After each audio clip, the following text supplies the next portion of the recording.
Yes, yes, yes. What up, everybody? Another Wednesday. We are live. What's up to everybody on Twitch? I hope y'all having a great week.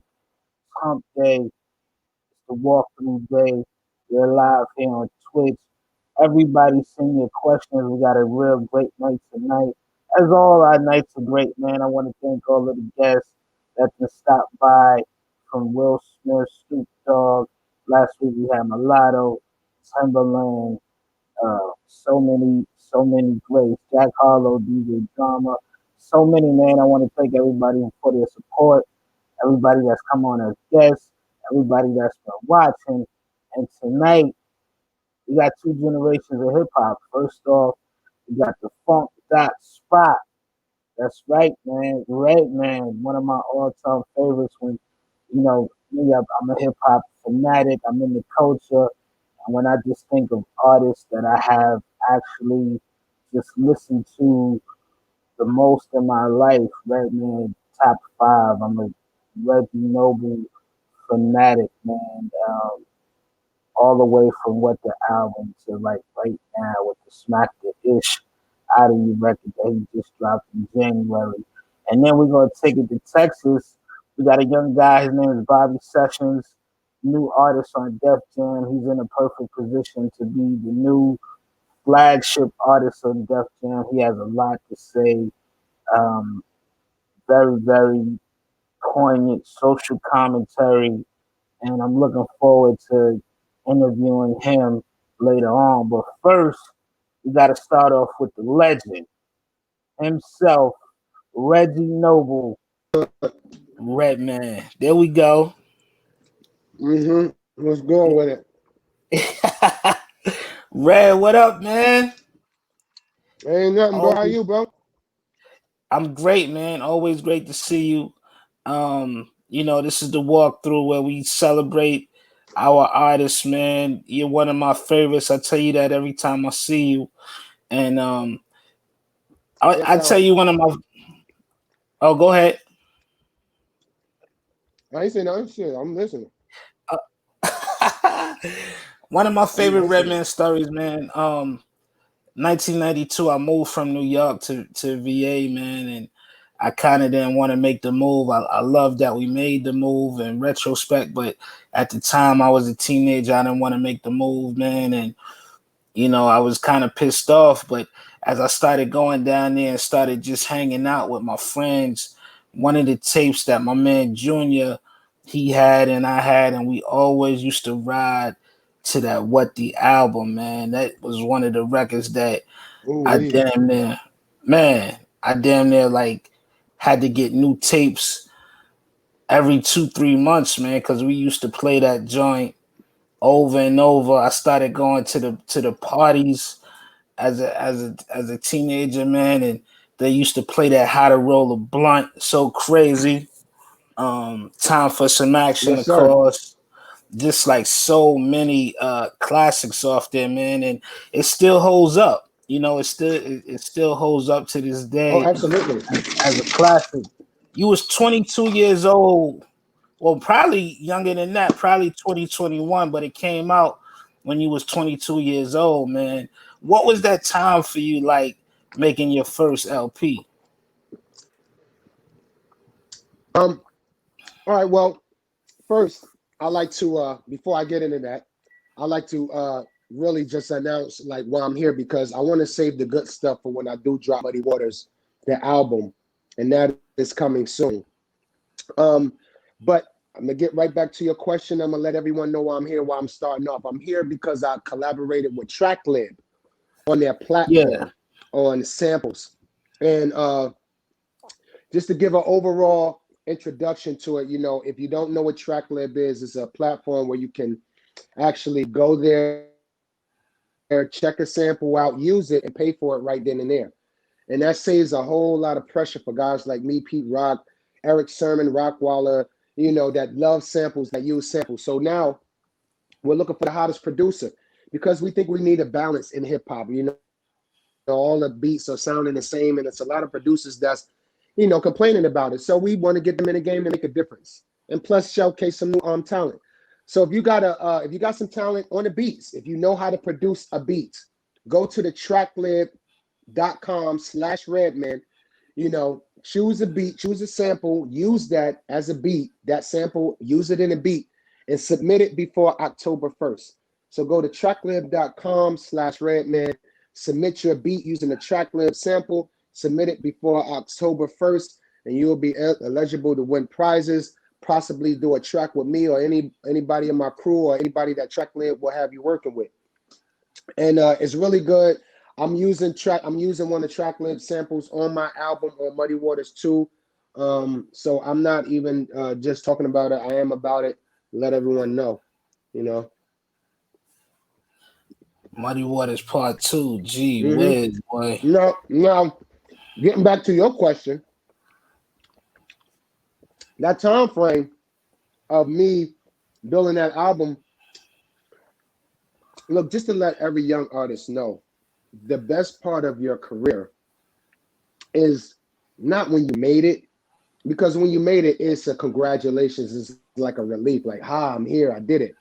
But the best part of your career is going to be that grind of getting there.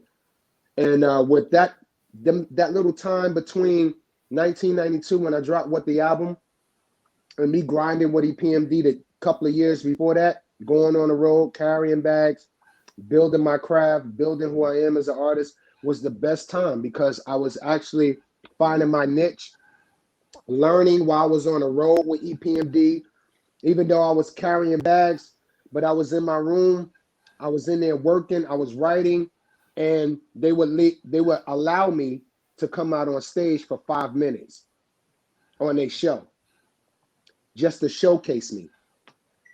And bro, when I tell you, when they brought me out on a show for 5 minutes every night, I tore the building down so bad, like some nights they had to stop me. Some nights they told me, you're not going out there with that shit tonight. You're not going out there with that shit tonight. What you and Scratch be doing, y'all not doing that tonight. They told me straight up, nah, not tonight, nigga. Yeah. So the grind part is the best part between when I dropped that album, man. And it was a learning experience. I was in the tutelage of EPMD, learning from my brother K Solo, learning how to put my records together from Eric Sermon, living with Eric Sermon. So it was great. It was I wouldn't trade it for the world, bro. Facts. Yeah, that was just a great time in hip hop. It was just so many different artists coming out, man, around that time. And then obviously we know what the West Coast was building with Dre and Snoop, and East Coast we were still building it down. Hit Squad really just put everything on the chokehold out here on the East Coast, and then everybody was just collaborating with one another, man. It was just a magnificent time. Yes, it was, bro. Yes, it was. Because it was like at that time, at that time, hip hop was always like, it was also becoming more popular, becoming more of that universal language for everyone, like, for each culture to understand each other. Like it was spreading in Japan heavy, even though it been over there, but it really, like the 90s really hit a lot of areas that was untouched. And it was just a great period. What do you think now, man, when people, our younger generation, our younger brothers and sisters in this hip hop culture, they are kind of discovering everything that was happening in the 90s? Like the 90s are just so popular with the discovery right now. You know what? You know why? Because I like from the outside looking in. Sorry, I just swallowed a corn kernel. Damn, that shit almost came out my nose. Get some water, man. Get some water, right? Got it. All right. You know what? I can feel from the outside looking in and from the inside looking in on this new generation of music, it all sound the same. Of course, they're going to look for some new ideas. They're running out of ideas. They're not being real innovative. Now, don't get me wrong. There's a lot of them that is being innovative, but it's not the masses. You know, they're all copying the same beat flow, the same beat tempo, the same beat bounce. Everything is 1, 2, 3, 4, boom, boom. Every song. Where in the 90s, you had shit that dropped like boom. You had shit that dropped like bang. You had shit that dropped like, well, we're gonna set it off like bang. Everything now is just 1, 2, 3, 4. False reaction. It's a false fucking reaction. Somebody told me that. We was talking about that. We was at a show and just checking out a whole lot of young new artists. And the crowd get hyped for some of them. But I noticed that watching a lot of their shows, it's the same 1, 2, 3, 4, bam. And the crowd get hyped. And unless that motherfucker is one of the main niggas, that bounce dies down. It's 1, 2, 3, then bop, bop, bop, bop, bop, bop, bop, bop, bop. Okay, get on out of here. Let's bring on the real act. Whereas to the 90s, it was just, it had so much complexity. It had so much, flavor and color. Everything wasn't just the same. So when Busta Rhymes dropped his 1, 2, it was different. When Redman and Method Man dropped they 1, 2, it was different. So I can feel like some of the new artists are reaching back. Like, let's see what they was really doing, because I grew up in a era, even though I wasn't old enough to be hanging around in a era, but I was tuned in when my moms and pops was playing it. Let's reach back and see what we could dig up. Let's reach back and see what some ideas. I would do the same. Facts. Do you think a lot of it, because at the beginning of this conversation we talked about your grooming period, which is almost akin to an athlete being in the minor leagues for a little while, or a college basketball player going to that school before he comes to the NBA. A lot of artists now, they just are pushed right to the forefront. Like, they drop a song, it might be like their first time rapping, they drop a song and they're pushed to the forefront. Do you think more artists need that grooming period? Yes. First of all, back in our day, Def Jam were known to build artists. Loud, Ruckus, they were known to build artists. Jive, Columbia, we were known to build artists. Def Jam was the best of it. That's why we, damn near was like, one of the labels of the top 3 labels in the 90s. We groomed the artists. It was just almost like the house of, like, when I watched the Motown Story. Right. That same imprint was imprinted in the 90s with Def Jam and everybody. They brought everybody in. Everybody was under one roof. Even though we went our own separate ways when we left, but we came together as one roof. All the studios was around each other. So if I was working here, me and Mev working here, somebody's working over there. Somebody's working over there, right upstairs. It was a unit. And that's because when we went out and we promoted this music, we had to shake hands. We had to go into a place of business and sit down and actually talk on the mic and talk to people, which they do now, but it's more social media. You can be anybody you want behind that goddamn phone or camera when you're doing an interview. We had to actually shake people's hands and greet them before the show, which was called the in-store. Right, we all remember that.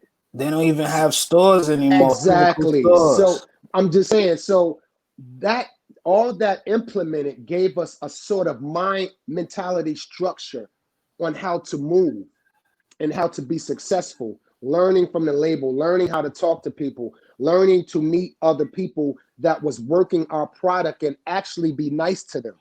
You know, some of them was assholes. Some of them treated them like assholes. Me, I was always nice from my kings to my pawns to my pawns to my kings. That's why I'm still here relevant. And I think now, compared to now, it's a quick, do you have followers? Yes, we're putting your ass out there. How many times was his record played? 10 times. Let's give him a little deal and throw his funky ass out there. Go on, get that money. Come on back. All right, you tired now. 3 years. Your 3 years is up. Get on out of here. You got one of your other boys that rap? Come on, get you up in here. Let's come on. Come on, get you up. Go on. He got like, how many followers he got? Oh, he got 100,000 followers. All right, let's get his ass up in there. Go on up in there and get that money right quick. All right, your 3 years is up. Get on out of there. That's how I feel. That's just how it feels. No building, no structure, just in and out. Longevity, that's the Cool key. because it allows on your own. But yeah, but if it's no structure, how much longevity you gonna have? Yeah. How many people you know that's gonna have longevity like us? How many of these new niggas or new artists, excuse me, how many of these new artists is gonna have longevity like 30 years like we're doing? Nigga, I just feel like I'm just getting started. I'm just getting started. All that 1992 to now, all that was just a warm-up. I'm just getting started. Hell yeah. Just getting started. I love to hear that talk. I love to hear that talk. Everybody on Twitch, you know, Red, you got so many fans on this platform, Twitch. From Yes, the sir. gamers, from the extreme athletes, the skiers, the skateboarders, everybody on Twitch. We got the legend Redman here. Yes. Please send your Shout out to questions all my to gamers. one of the greatest that ever did it. Red, what games do you play, bro? Hawaii's tuned Yep. in. I just got that on here. What up, Hawaii? Yep. What do What you up, bro? Hey, play? listen. I play games once a year. I am too busy trying to organize shit, work things in my city, work my music. Look, games takes a lot of hours out my time. That's why I play only around the holidays, Christmas time, where I know I'm gonna just put the work down for a little bit and celebrate, you know, or just chill with the kids or whatever, or just take a break with myself. I pull out the game, and when I'm playing either Need for Speed, first person shooting game. That was my shit. I'm playing Call of Duty or Doom. Doom is one of my favorite games of all time. I think I've said that in interviews in the 90s. I had the first Doom when it came out on the Jaguar system. So yeah, Doom, definitely. And Call of Duty, they're doing a great job. You know what I wish they'd do? I wish they'd make another Counter-Strike. That's what I wish they'd do. They make a new Counter-Strike. Yeah, hey man, this with all you doing, it might be time for you to design a game, man. Sit down with one of these companies and design something. They already had you in the Def Jam game back in the days, and a couple of others. So you might got to design your own joint. Big time. We got a I would question from love to draw Twitch. my own joint. Yeah, Huh? we got some questions from Twitch. Okay, First cool. question is, it says, Red, you talked about working with some new producers potentially on TrackLib. Who are your favorite young producers that's on right now? You know what, bro? I'm not gonna lie. I can't tell. I can't tell. I can't tell who's who. If you put on any new producer right now that's got something on the radio, I would not know who beat is who when I listen to that radio. Like, you can't be serious asking me that question. Like, serious. I can't tell who the fuck is who. Facts. Yeah. But if you ask me who's my favorite producers, of course, Eric Sermon, Rockwilder, Pete Rock, Premier. Other cats you might not know. Like, I got new cats on my album, Muddy Waters 2, that produce. Theory Has It. Slappers gave me Slapper. Vinyl Frontiers from overseas. My dudes put in a lot of work on my album. Eric Sermon, Rockwilder, of course. I produced on my album. Rick Rock produced on my album. Who else did something on that little funky motherfucker? Oh, me and my boy Chris Max did something on the album. Like, you know, and that's because everyone got their own feel. I'm not going to go get a producer that got the same shit that he's doing on the radio. Please, you guys, learn that. Create your sound. You know what I tell young cats? Don't listen to the fucking radio. Mm. Don't listen to the radio. Do not listen to the radio and let them dictate what you should make to win. Facts. Do not do it. You are only hurting yourself. Create the sound. Don't be a part of the trend. Create the trend. There's me listening to some of the new producers. There's a couple who I would definitely like to hear you with. Like I would love to hear you and a DJ Mustard, man. I think he got a versatile work ethic. I think he could bring something, and he's very aggressive with his beats, and I think we might Well, yeah, you and Red. I think I want like Mustard and them like they got their own flavor.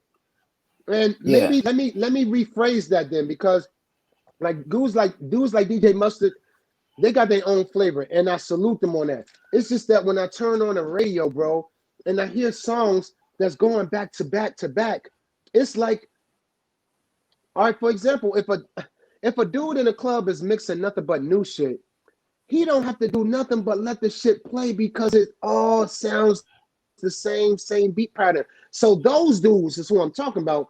The radio that they playing is what I'm talking about.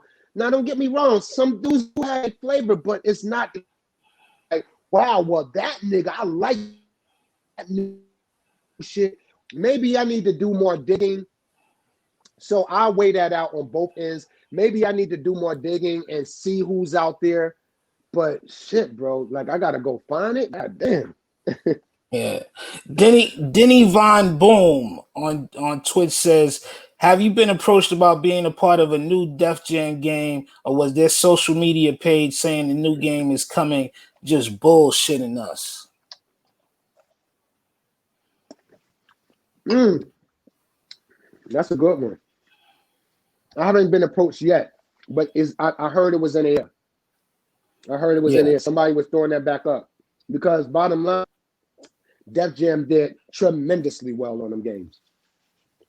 Tremendously. Because everyone liked it. It was I still got people talking about it to this day. Like, especially with my character. Like, yo, I kicked ass with your character on that game, bro. Facts. So hopefully they yeah. do. You know, it's only money for them. One of the things that I've been hearing in the air, man, I read a couple of reports on this uh, just a short while ago, is that Courtney Kemp, who did Power, of course, with 50 Cent, and has the new Power Book 2 Ghosts, would love for you to come on Uh-huh. and play Method Man's brother on the show. Yeah, I heard that. That's all over the internet now. They asking me to be on the new Power now. And I mean, or it was in the air that I should be part of the new Power. And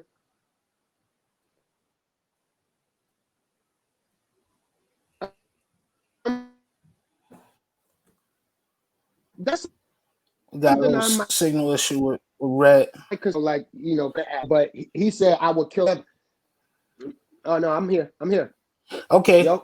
we see you now. Okay, yeah, we Yep. see you now. Yep, we here. All right. So I was saying, if my boy say, yo, come on and do it, I'll do it.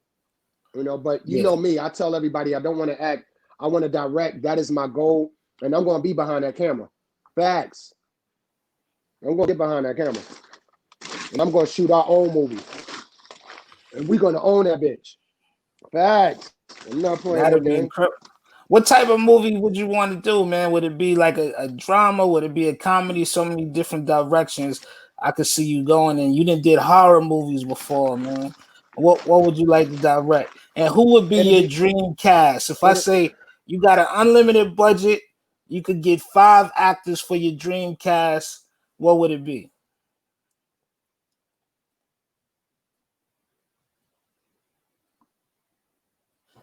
froze up a little bit of signal issues with Red. Here you go. Oh, it'd be if I be I'm here. You see me? Yep, I can see You you see now, me? my brother. Yep, I see you. Yep. All right. All right. Cool.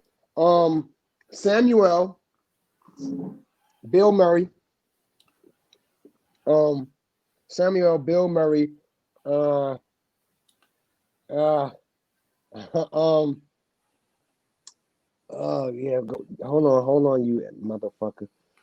Um, DMX, Dog. DMX, DMX, definitely. Great actor, that guy, great fucking actor.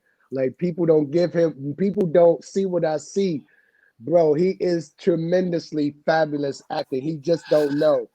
Like that's my cousin. We call each other cousins when we see each other. But I tell you, bro, niggas would be in trouble. It's facts. I'm telling you, facts. Let me see. I got two more, right? Two more, yeah.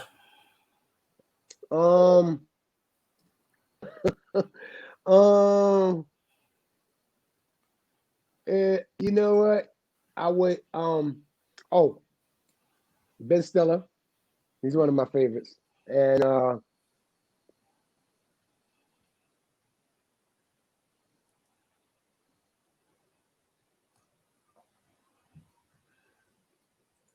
That's a really dope and diverse cast, by the way.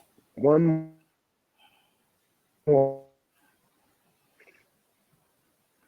Son of, God damn it. Just one more. Oh fuck, man. I'm trying to think of a name. It's an actress I would use. Um, come back to me on that. Come Okay. back to me on All that because right. I don't want to sit here waste no time trying to think of it. Nah, that's a hell of a cast though, man. And would that be a comedy? Would that be a drama? Everybody got, you got a very, very diverse. Yeah. Well, those are like some of my favorites. I got plenty of them, but but like, a chance to really really write a script that'll fit all those characters and make it happen. Facts, Yeah. definitely facts, and it'd be off the hook.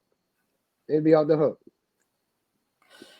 Our guy RF, speaking of facts, RFacts 419 on Twitch says during this pandemic with folks being inside, the chronic game has blown up.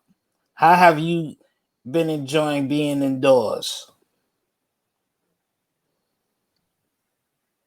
Uh, shit, I stay indoors anyway, so it was nothing for me. Like I'm always in the crib working or banging out, at the park or whatever. So I keep myself motivated anyway. But most of my work is in the house because I run my own studio and I engineer. So I ain't got time to be really hanging out, smoking, doing a whole lot of young shit that I used to do. A lot of dedication goes into the quality work of my studio and what I'm doing, and also trying to create and savvy other businesses. So this COVID shit, this whole quarantine thing was nothing for me, really. It did get kind of boring though because I couldn't go to the gym like I wanted to, and I had to improvise, and the fucking store lines was long. I ain't like that shit. Yeah. What besides the store lines being long, it was all right. I wasn't complaining about it. It is what it is. But if you always stay in the house, like I was talking to my big brother Kid Capri, and and other people that just stay in the crib, they'd be like, "This shit is nothing. Like this is what we do anyway."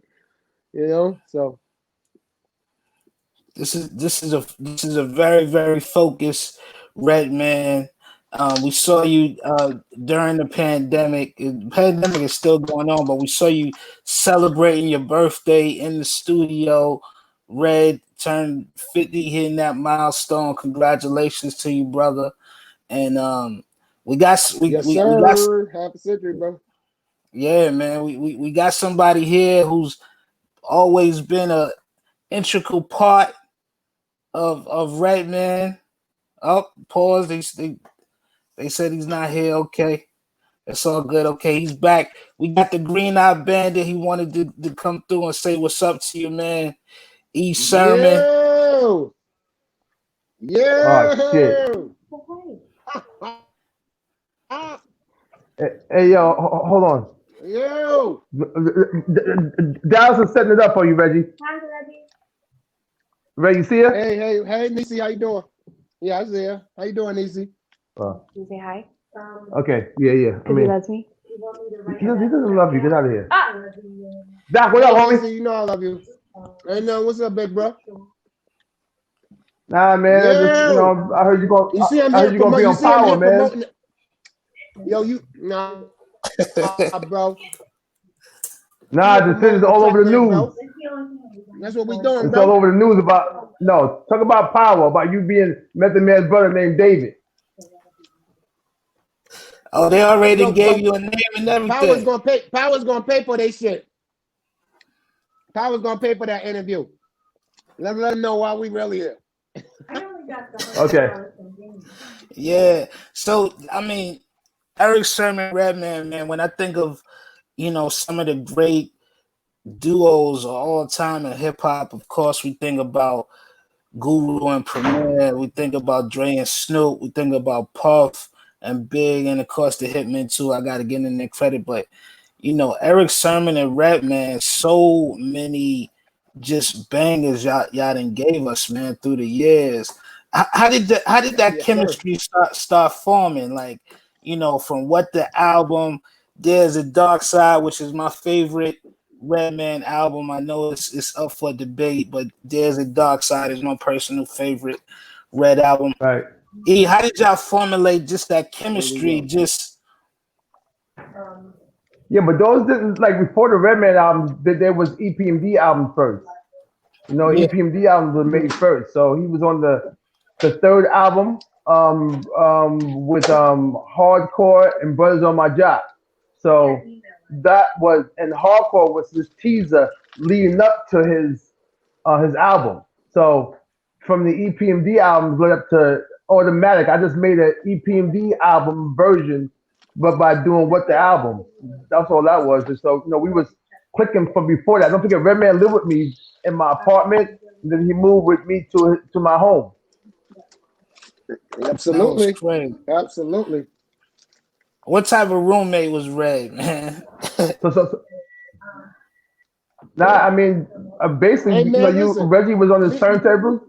He was on his turntables. Because he's a DJ. First, people don't know he a DJ first, too. But he was a DJ a lot. But most likely, I wasn't home, man. I wasn't the home person. I was chasing them girls, man. So I wasn't really at the crib like that. EPMD was on fire at the time, man.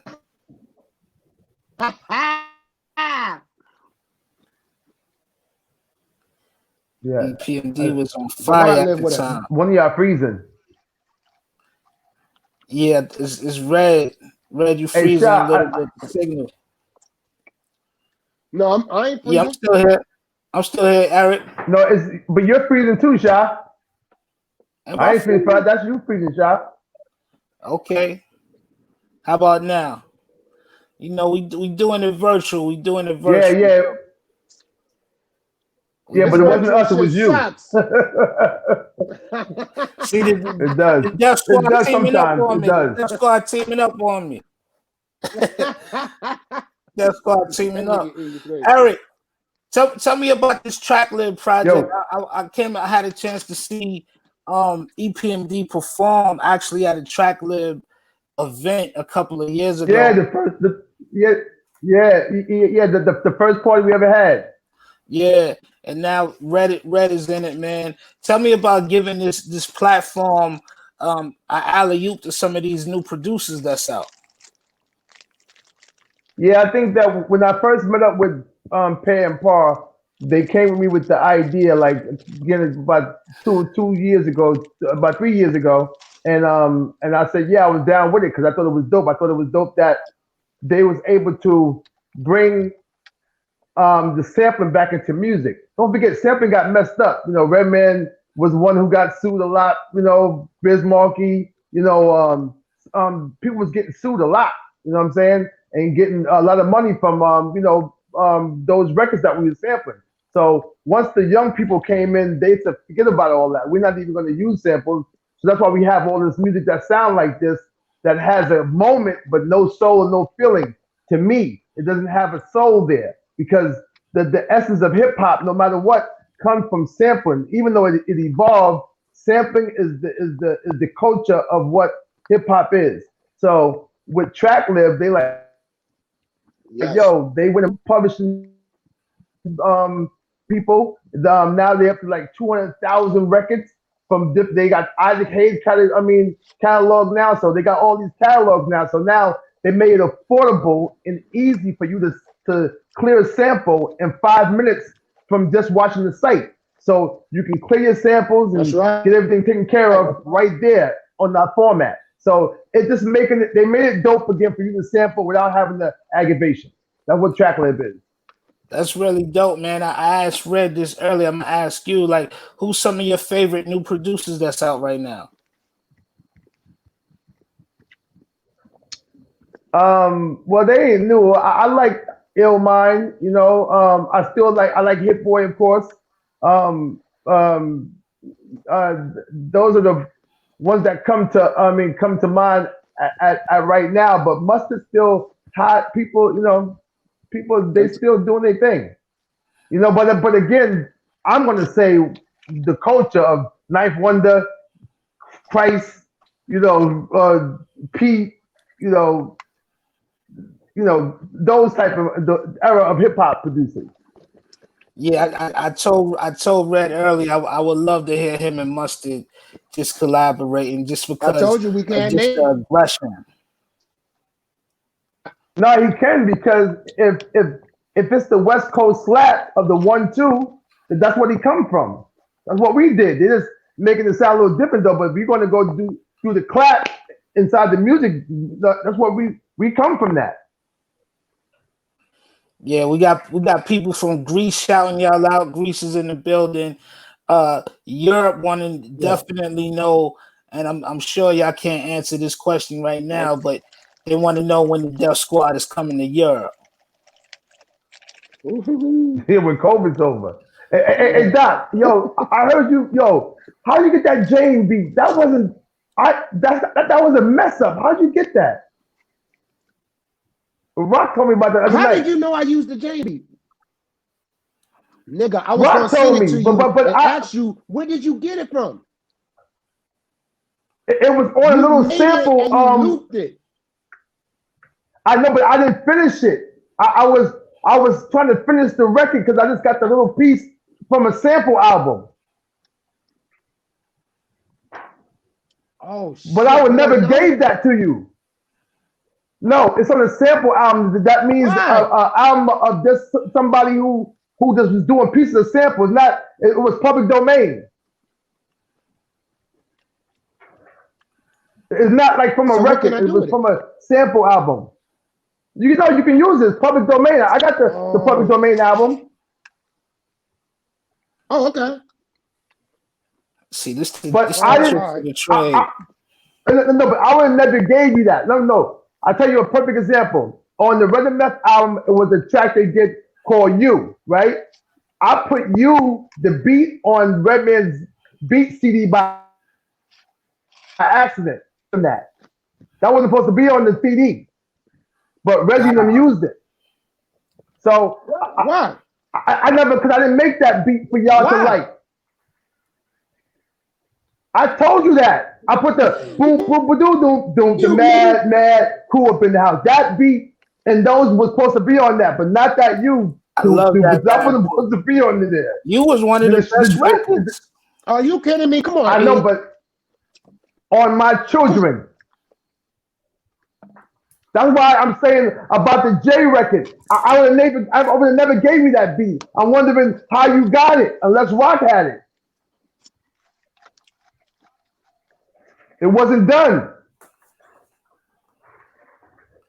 Well, sometimes Hey, Red, stop flexing your muscles in front of me. I don't like that.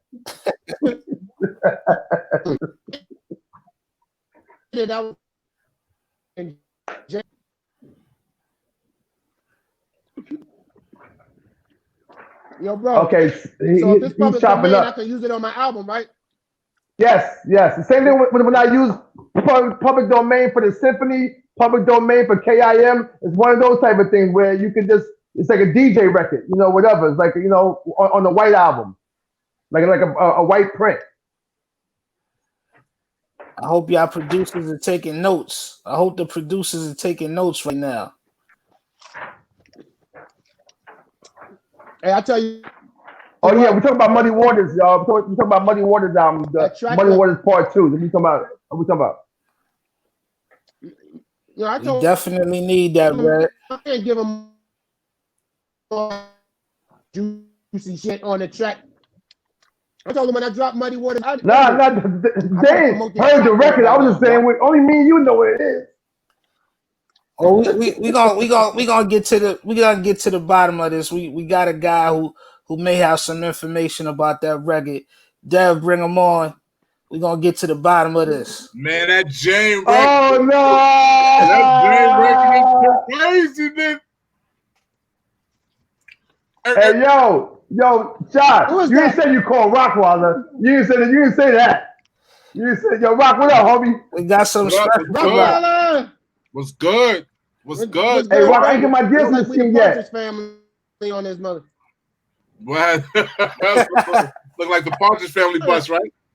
The Brady Bunch. Hey, Rock, I ain't get my Jacket 5 dancing machine yet. I know. I can't find my cord. I can't find my wire, man. That's man. Fine, man. I used it. Come on now. I think Adia used it for a phone. You trying to do dancing machine over? No, because Rock got that. Because Rock has that new thing on Apple where it takes the lyrics out.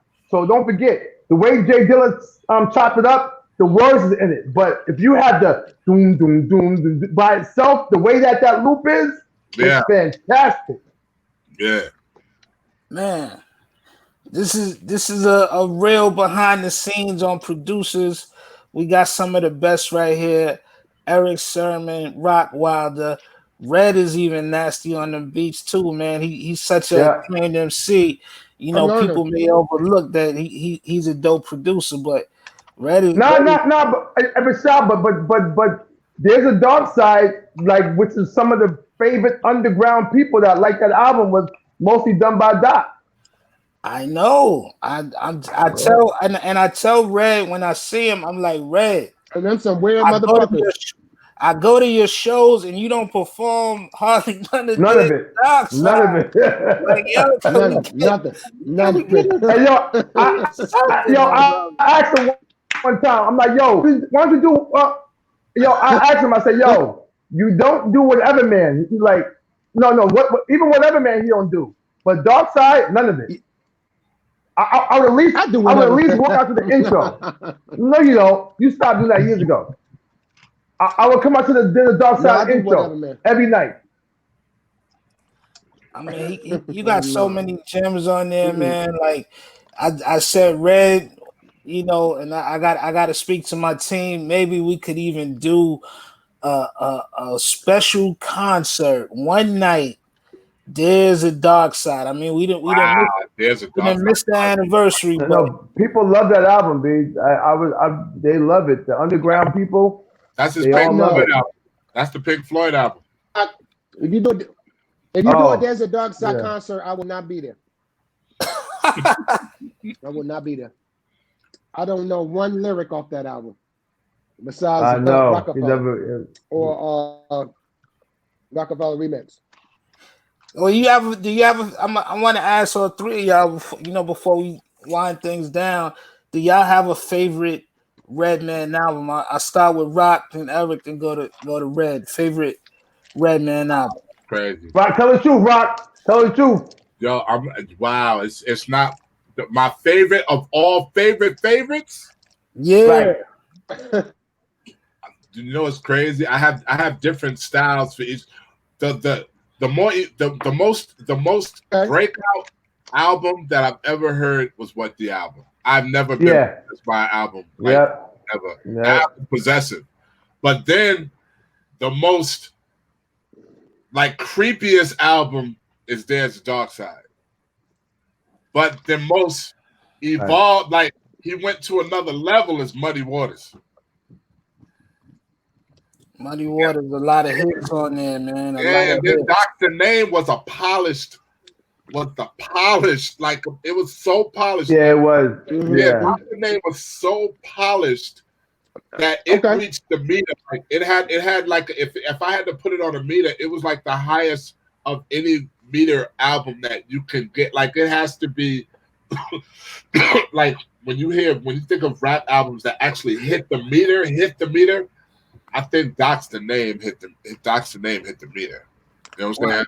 For artists, yeah, I mean, it was shown such remember that shown like that level. Hey, remember this?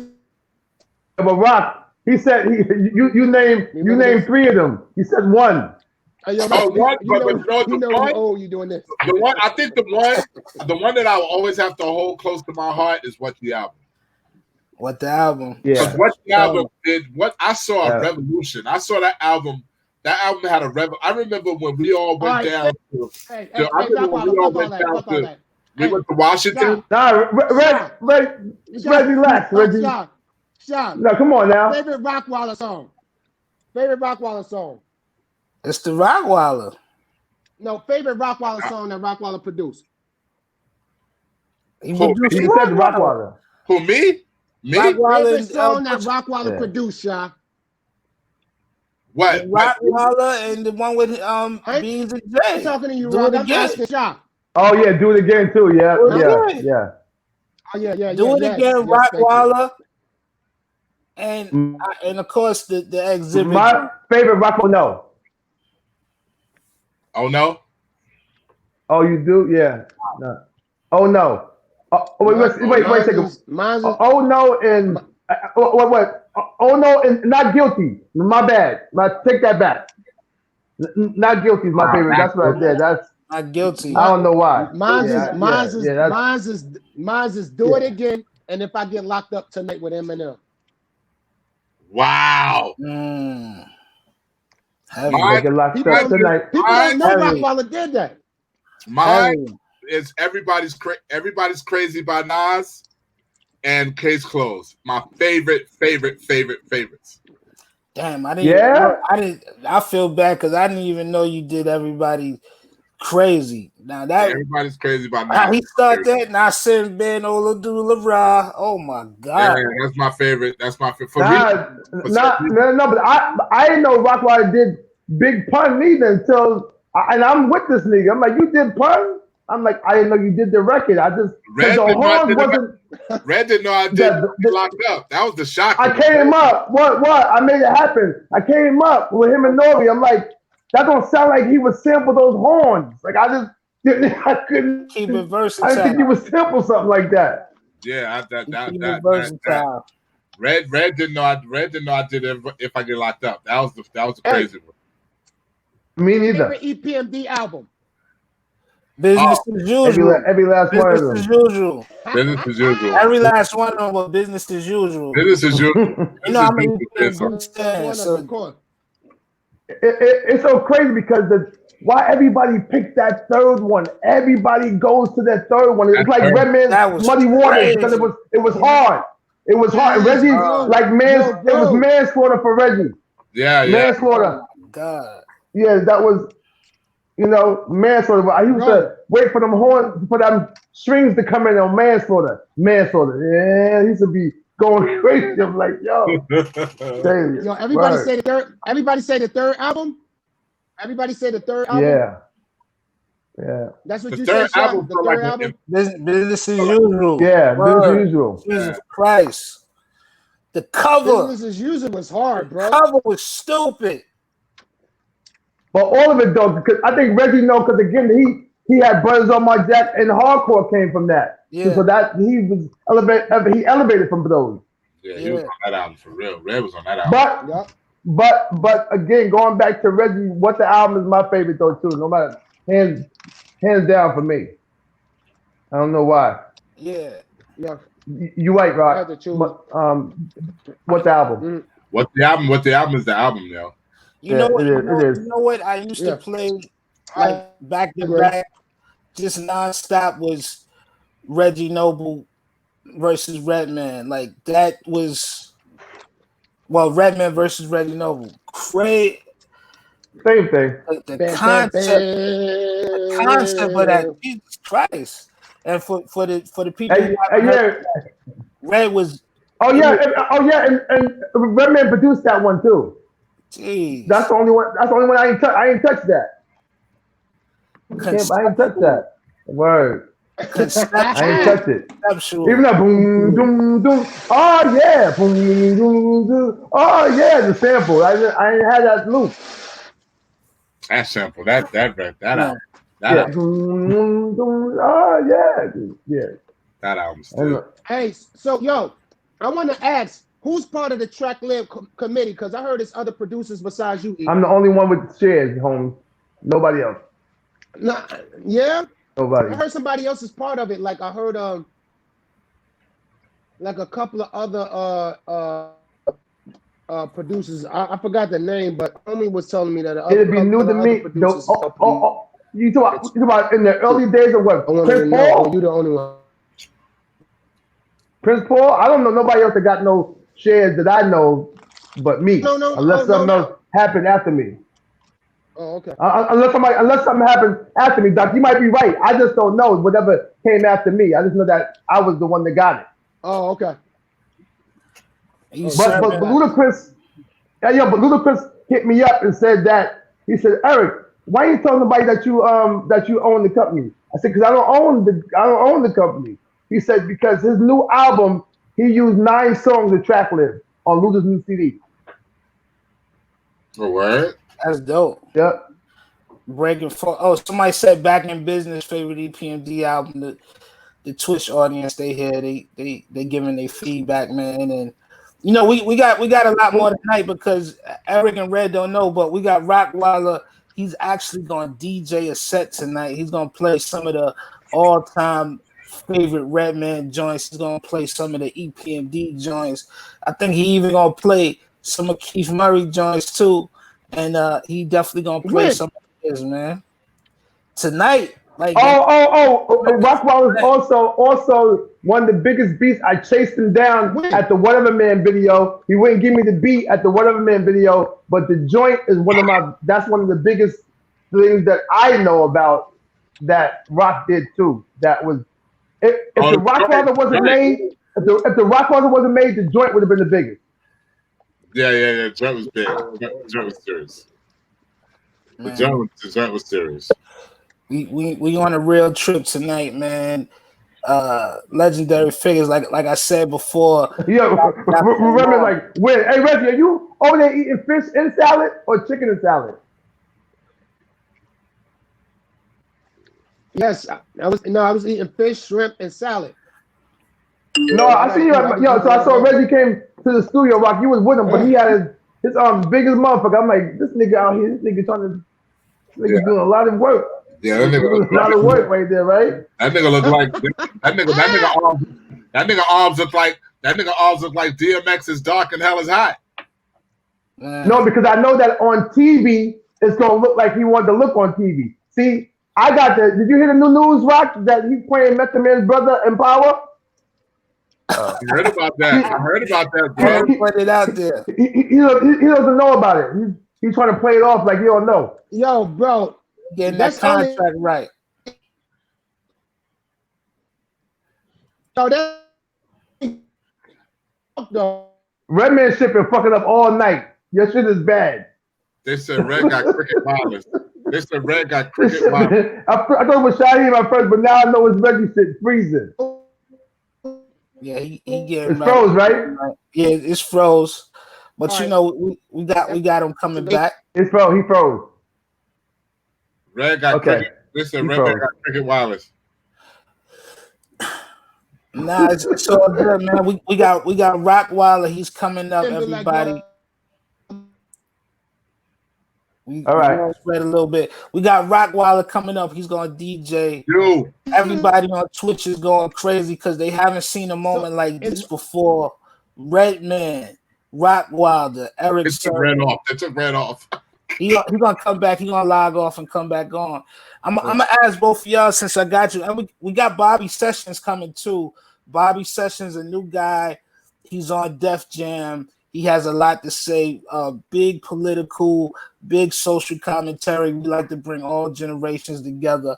I want to ask y'all too, since I got y'all, we in our producers bag right now. Who are some of the and you can't name each other because y'all around each other, y'all brothers, but who are some of the producers that kind of pushed y'all, man? Like, you know, I'm taking it back to the 90s, early 2000s. Who are some of the producers that like really pushed y'all on some competition stuff? Well, I mean, after late after EPMD was in the beginning it was Marley Marl for me. Like he was insane. Like all that, because Rock is my biggest, that's my mentor to me. And of course, all of that, Eric Gucci President, Nobody Beats the Biz, Kane, like this is all Marley. He was on fire. Shan, like on fire. Like he was on fire.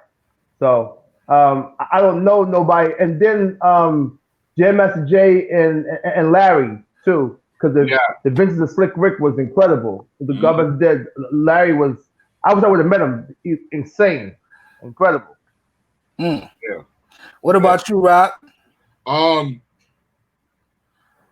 think still Mecca and the Soul Brother.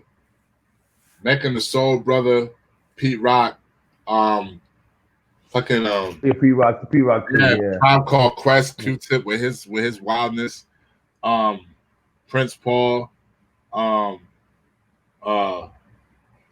Squad. Bomb Squad turned it up a notch. Oh my bad. Oh man. My bad. Oh my God. Jesus Christ. Dr. Dre. Bomb Squad and Molly. Yeah, you're right. You're right. Yeah, especially when they started getting into that Ice Cube bag. Oh man, they made a place look scary because of the production. Man, that's the thing I miss most about New York is it's not that we don't have the talented MCs. We got a lot of great MCs.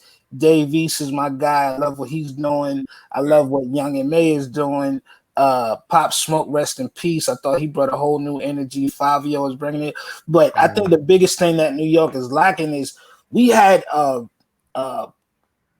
bevy of just super producers. Yeah, Easy Mo B. You know, but they're still here. The fact that somebody changed the game and just felt like it wasn't relevant no more. I want to get into all that. Y'all saw the Crazy Bone interview. That Crazy Bone interview, that letter is the truth. Yo, that Crazy It's the truth, B. No matter what, they got rid of all of it.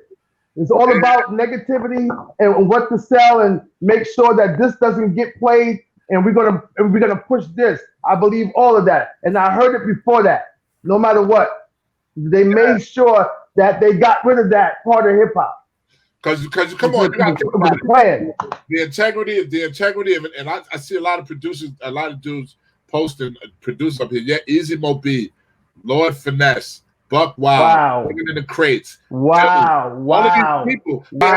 We had a style of production. Within Premiere, you know, we got Premiere. Oh my God. We had a style of production. You know what I'm saying? We had a style of production that fit the movement of what hip hop was. Moved it. And they removed it away. Kanye West woke me up. Yeah. Woke me up in the beginning, man. Woke me up. Kanye West woke me up today. Did you see him on the Twitter today? No. On Twitter today? I talk about the production. I know. When I heard he was on Twitter today pissing on his he was on Twitter today, like holding up his contracts. Like, I want my masters. I want my masters now. I want my masters. Don't talk to me. Nobody talk to me unless they got $1 billion. I want to buy all my masters now. He was up there. He was up there talking about the masters today. Like, we all deserve our masters. To forget about we all deserve masters. Nobody's owning our masters. How is it that how is it that Michael Jordan got $1 billion, but the person who owns the company got $90 billion, and he was the one that was on the court and bounced the ball? They talking like that. How do y'all feel about it's that? What Michael Jackson was saying about Tiny Mottola. But Michael was already screaming, you know. But again, Prince was screaming too. Don't forget, go independent. With him and Michael with McMillan, the lawyer. It was Prince. They were screaming it already.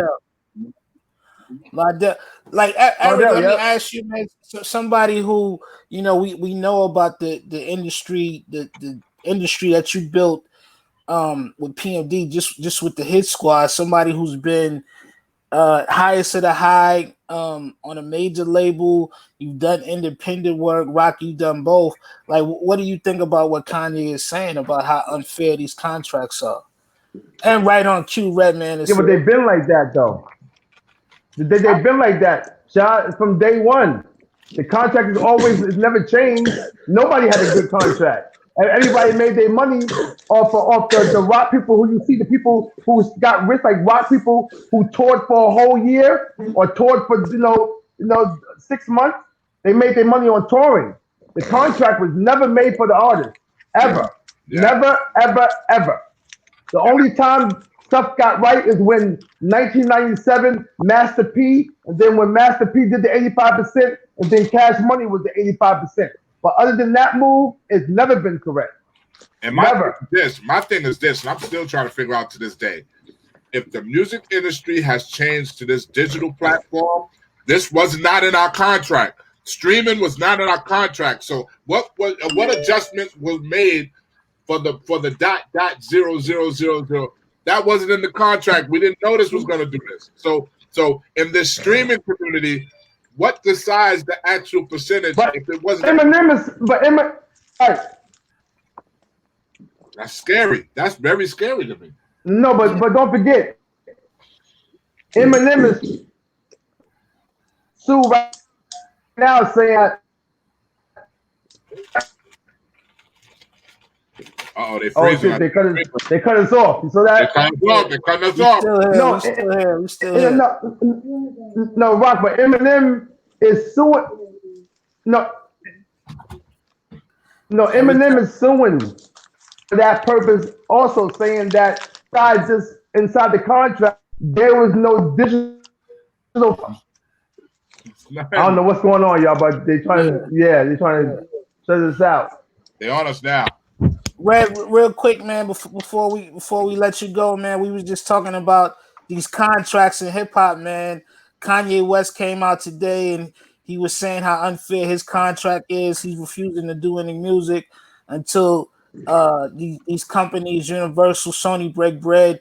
You've done independent, you've done major at the highest levels. How do you feel about this? I mean, it is what it is. Like, I honestly, like, ever since our contracts in the 90s, man, like these 360 contracts and all these other contracts that's going through, I'm just glad I ain't got to put up with it.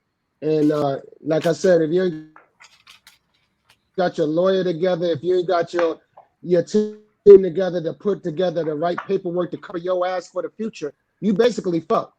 I'm at least right now, I'm owning all my pub, I'm owning all, I'm owning all my masters, whatever I do. And you got to kind of work to that. As a new artist, it's going to be kind of tough unless you're really making that much noise where you could call the shots on your contract. But if you're just going in as a general artist and you're trying to get a real good deal, I think that's not going to weigh out real too good these days. That's why a lot of people suggest that you just go, independent. Independent is the way. Pay distribution, promote your own shit through your social media. That's the best thing to do. Steve Stoute said the same combo Reggie did. Steve Stoute said it, right? Huh?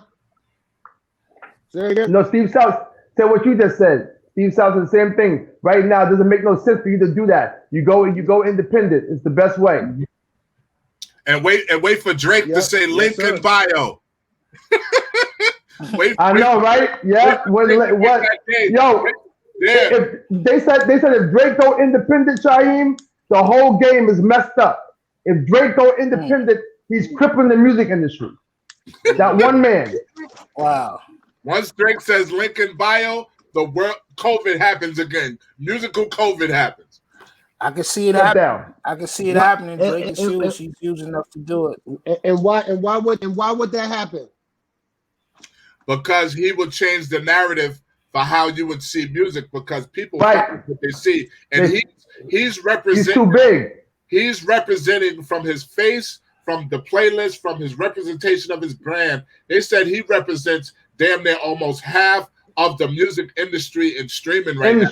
So if he changes the narrative and says, yo, we now are independent, I'm independent, link in bio, you're going to see link in bio for 70% of the music industry. Well, he did so many great strides when he put out the first mixtape, the So Far Gone. He was doing it. Right. Yeah, he was. But this but this right here, what Rock is saying is what Steve Stout's talking about. Yes, but right now, you have one guy that was doing it, but he fucked up by shooting Megan. Tory Lanez was independent. He was he had it. He was a huge artist who was independent. I mean, he had it. He had it. Man, that's deep. Yep. Well, it's time for us to take back control of our destinies.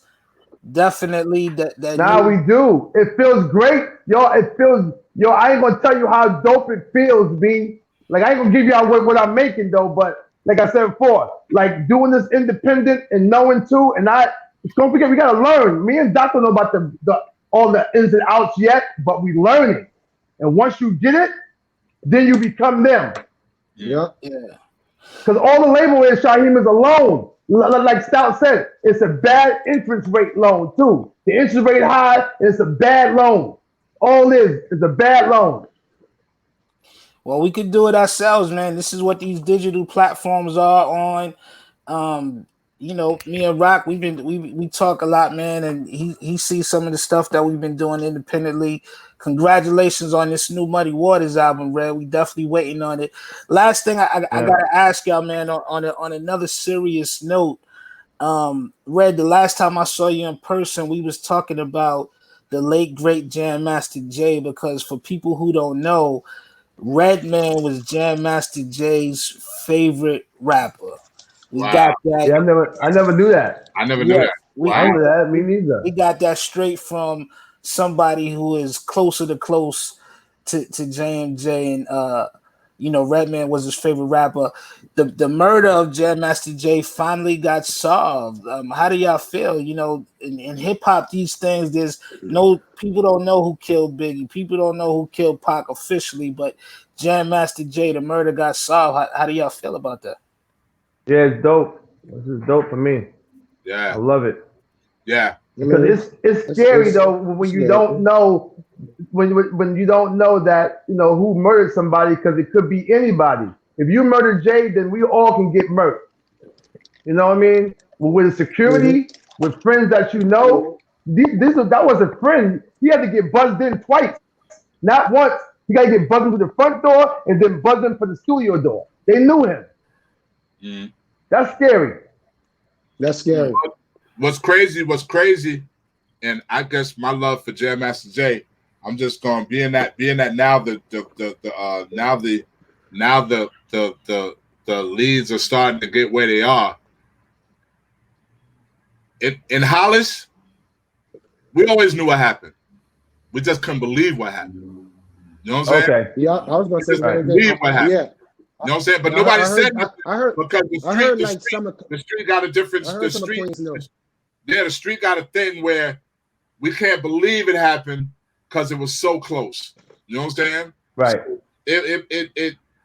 it had to, but God works in mysterious ways, man. Because it's funny how the situation tells on itself in due time. It tells on itself. It's just so crazy. But I remember. Okay.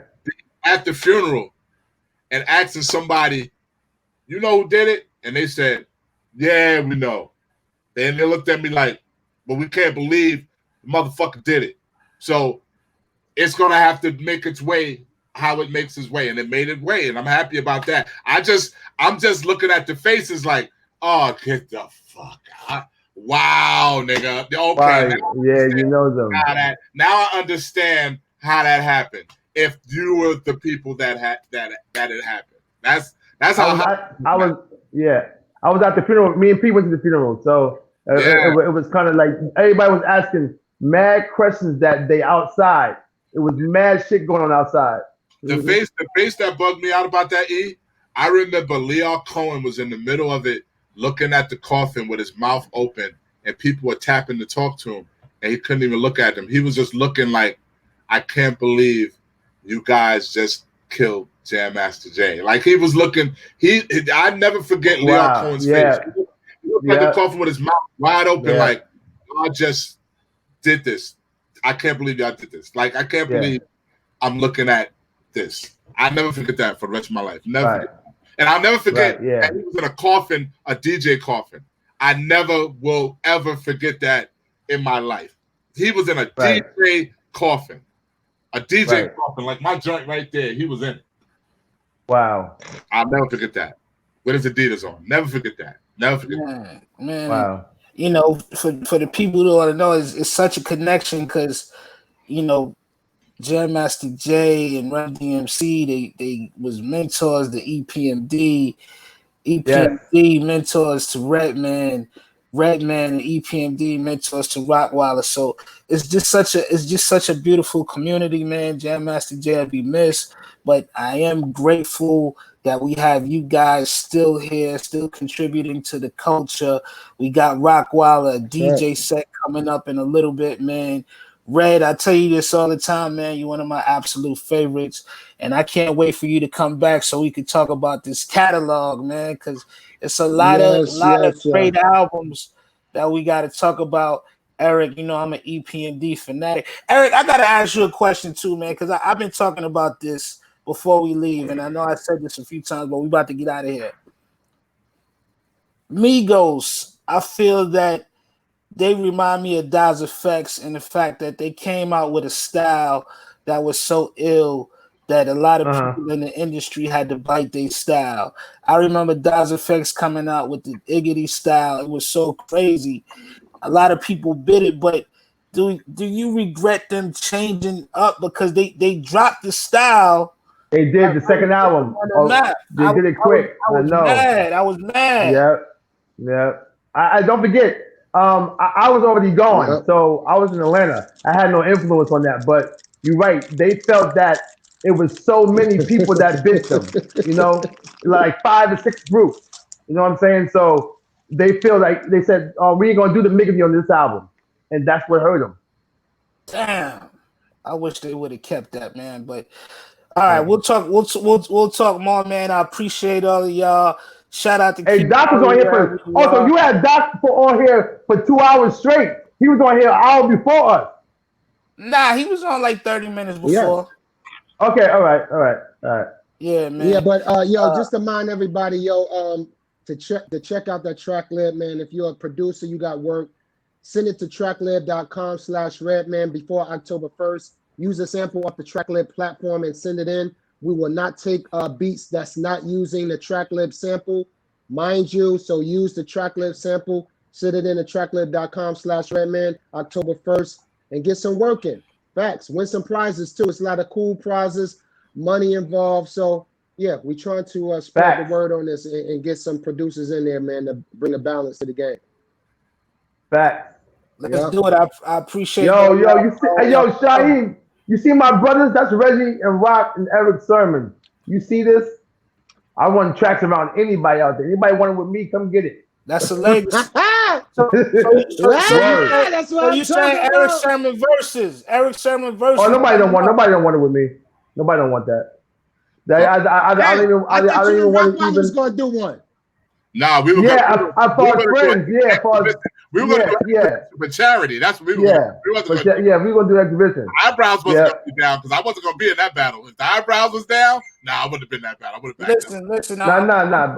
I want to see Eric Sermon, Pete Rock versus, and then Rockwilder and Havoc. Let's get that. Oh no, you want me against Havoc? No, Jesus. No. Listen, Shaheem. Wait. You got to be. Listen, I want to keep on the record real quick. you got to be careful with Rockwilder, man. Rockwilder's not. I don't think you really know. I can't Not believe because he's my man. Not because he's my man. But Rockwilder is not the one. B. If it had to be up there, and you had to say Dre and everybody and Scott Storch and Swiss and all them, you got to put Rockwilder in that because it's R&B and rap music. This is the biggest record they got. Got the R&B and rap with me. Well, Storch, I can't believe you said Rockwilder ain't regular. Yo, I can't believe you said No. Havoc's ill. Yeah, he's ill, but you can't. Havoc is dope. Yeah. But with Rockwilder, no, that's not a comparison. I don't think that Shaheem and them people don't know. That's why I said when I watch Versus, I'm like, yo, they're not using Rockwilder. Like, I don't understand. And I get it now because maybe they know too. What are you talking about? Don't want none of it. No. Swiss don't want none of it. They don't want none of it. No, motherfuckers have Rockwilder and what you call it and Naughty. KG. KG? Yeah. Oh yeah, we had fun. Okay, all right. Yo, I'm not mad at that. That's yo. I never heard that one. Yeah, I'm not mad at that. That's that fun. Shit was That's all fun. over. That's fun. That's fun. Because they both got yes. That's what I'm saying. Yes. KG got some sneaky fucking joints he can pull out. Yes. Yeah, he got. Sneaky. I mean. Yes. He'll be lashing me with that with them Naughty albums. He'll be lashing me. I'll be sitting here like this with them Naughty albums because he got some sneaky. I mean, like I said, he's gonna. Like I said before, he's gonna Jaheim you, Janae, like you're gonna be able to go do both. He got him. But you gotta bring out Christina Aguilera and all of that. He's still Rockwilder still, no matter what, he got his own record with his name on it. Pete Rock and Eric Sermon. Pete Rock and Eric Sermon. Hey, yo, Eric Sermon. Hey, yo, and listen. But the EPMD. I'm telling you right now. Wait. Again, you got to understand though too. Who you want? Again, Pete Rock got a lot of remixes. He got a lot of remixes as far as he was a remix person. That was incredible. But when I asked Pete to do it with me, he said, hell no. Cause that EPMD album, nigga, it's the EPMD saga that's gonna whoop ass. That's the 20. The 20 is the EPMD. What about Q-Tip? Now that's nice. But Tribe Called Quest could do EPMD. Tribe Called Quest could do EPMD. But I wanted to do the Wu-Tang Death Squad. I would want to go with the RZA. It would have made more sense for me. I wanted to do that. Like the Preem thing was cool, but I think it would have been more dope for the Death Squad Wu-Tang thing to happen. I think Preem and Havoc would have been dope. Preem and Havoc would have been dope. Yeah, Preem and Havoc. That's exactly. I think Preem and Havoc would have been amazing. All right. Well, Timberland is on Twitch. Timberland, he got his channel. He's been on this show. He watches this show every week. Tim, we need one person. They sleeping on Daz Dillinger too. They leaving Daz out, man. Daz don't like it, B. He don't like it. Yeah. But you know what? The Versus is gone now. Yes. Gladys Knight. Once you get Gladys Knight and Patti LaBelle up there, you can't go backwards. Now you got to get Frank Sinatra and Fred Astaire. Nah, we need a Redman versus too, though. No. Jermaine Dupri and Puffy right now would shock the planet. Right now. Yeah. Facts. Puffy trying to act like Jermaine ain't on his level. But Puffy, no. Better stop. That's wrong. Jermaine is wrong. Puffy level. Yeah. I love you, Puffy, but Jermaine will sneak up with Usher. That Usher saga, and there's some sagas that he got. Their ass out. It's a lot. Jermaine's a lot. You think talking about Jagged Edge? He's a lot. He's a lot. Oh God. Who you got on the verses, bro? Huh? Who you got on the verses? Like far as who? No, Redman versus who? Nah, Reggie don't want to do that with nobody. He would have to go against Snoop or somebody, like I said, for things that it would have to be on that type of situation. I already said who would be fun with me. Me and motherfucking Beanie Siegel. No way. Red can't. Yo, Beanie's my man. That you can't do Beanie. You don't have enough records for y'all you like sleeping that. on my nigga Beanie. No, I know he dope, but you don't have enough records. Dog, what the album? Yo, what the album? Else. 20. Yo, what the album? Yo, what the album alone? What the album? Y'all forgetting Beanie verses on J shit, bro. Like, yo, he got shit, bro. He'll be. No, I know that. You know you're right. I know you're right. No, I'm not saying that he don't have it. He got Beanie, but it ain't you. Beanie, Sha, let's be very clear. My verses is only gonna last but 20 minutes. You know, my verses ain't gonna last an hour. We're gonna throw these little cuts on. No, it's 3 hours. My shit ain't gonna last 3 hours. My shit don't last that long. It's only gonna last but a good 45 minutes to an hour. You can't do that. Yo, for the culture. Hey, Doc, you can't. I'm only being honest. Yo, the niggas will be mad. Niggas will be turning off. They be suing Swiss. I'm gonna be like, I'm gonna be like, I ran out of singles. I ain't got no more work. That's it. Nah, you got. Oh man. That's Yo, it. what? Hell no. I'm reaching for freestyles and shit after that. I'll put it together. For the culture, the only way it would be Red and Method. Redman, Method Man, exactly. That's what I said. If you're gonna do it, that's how you do it. You do it on that too. Only thing me and him gonna be fighting over the songs we got on our album together. I know. That's what I'm saying. That's why. I know. And that's why I would. I know. If I was battling Meth, I would start that bitch off with the Rockwilder. Yo!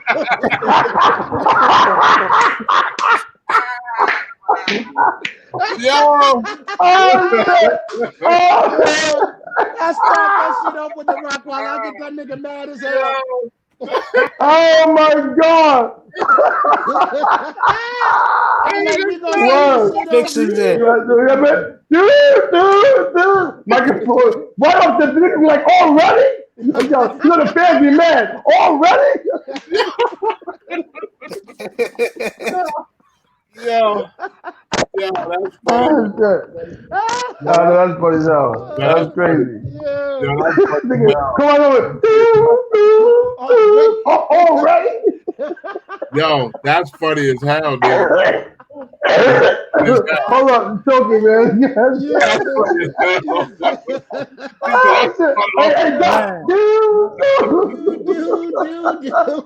Yo, you gonna set this shit up? Right.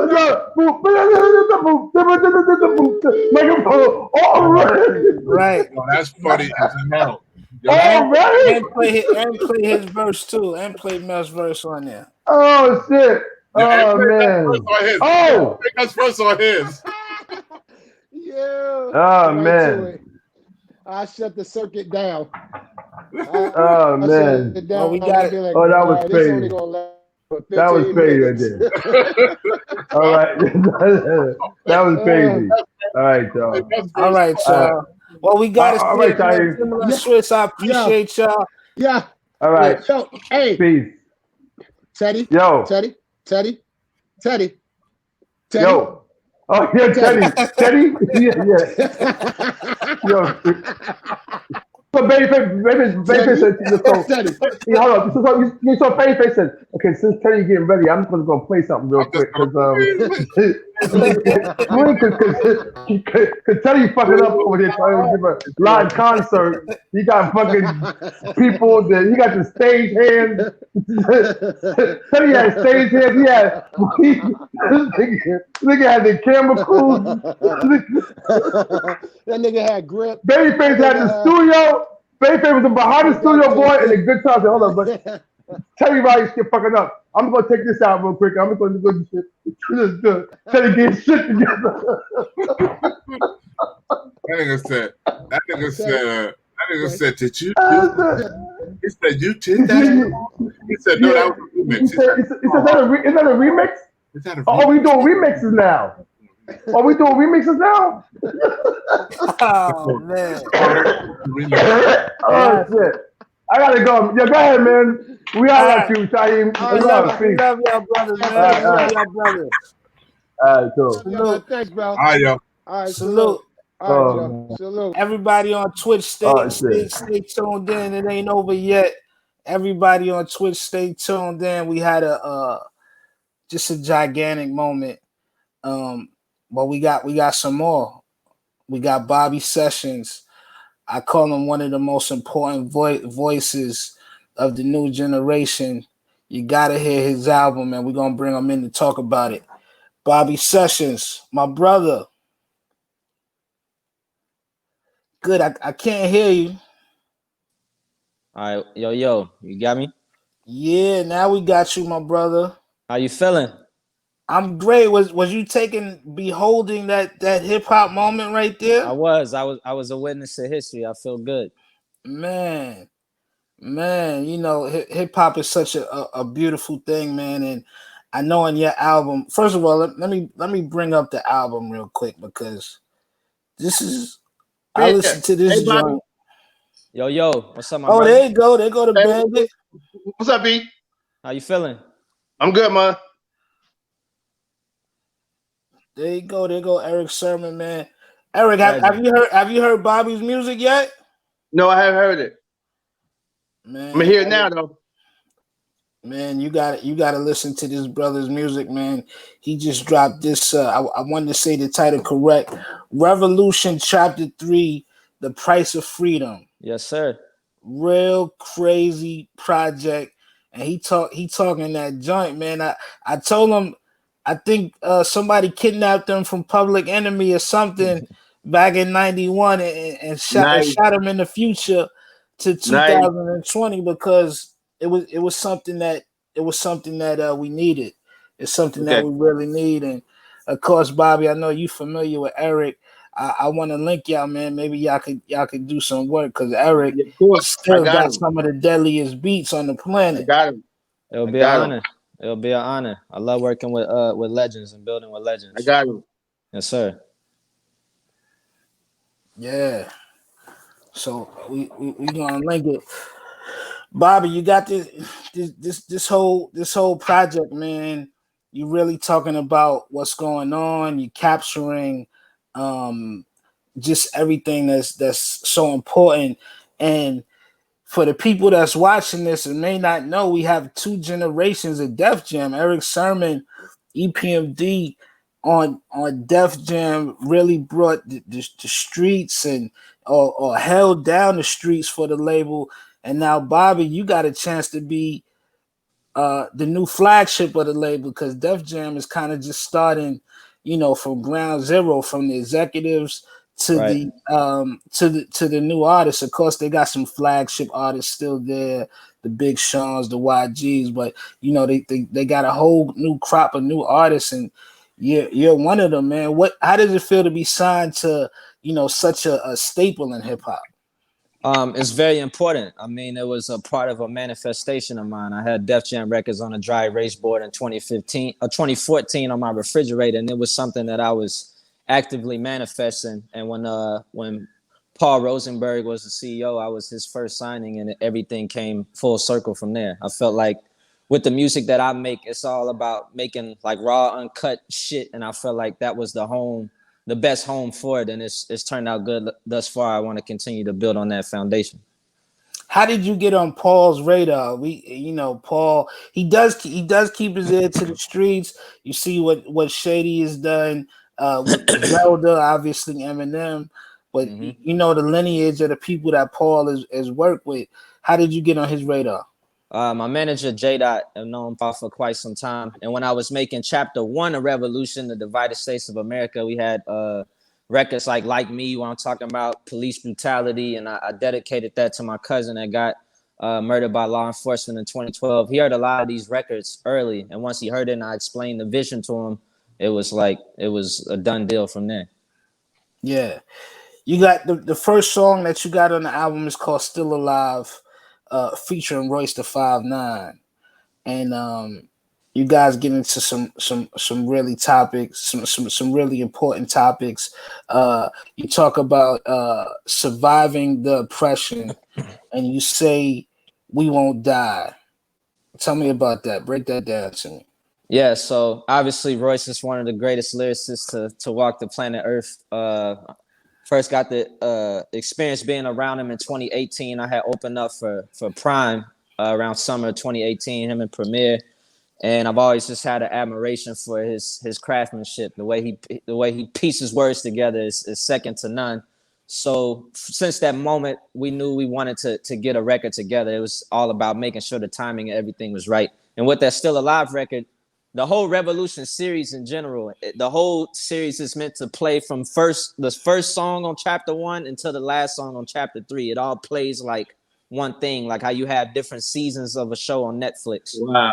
So on chapter two, the last song is called Lights, and I'm detailing a uncomfortable encounter with a police officer. And at the end, you don't really see how it ends. And chapter 3 picks up from that song with Still Alive, basically saying, despite all of these obstacles and despite this endless attempt to try to stop us from rising up, we still alive. We survive in police brutality. We survive in racism. We survive in so many different tactics that's been used to stop our growth. We still got the relentless thing about us, like nobody gonna stop us. We still alive. And that was the energy, and it set the tone for the rest of that chapter on Price of Freedom.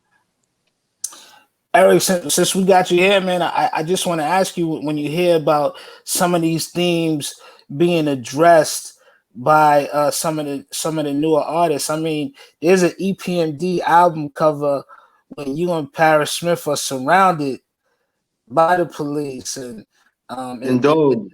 And dogs, and that's 25 plus years ago. Now that you're seeing it coming full circle, like, what do you think about that, Eric?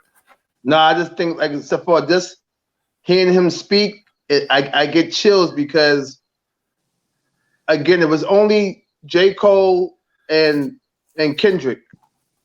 And when they ask everybody who's their favorite two artists, it's just those two, And then Royce happened to come out with an album, so now it's 3, and now it's him.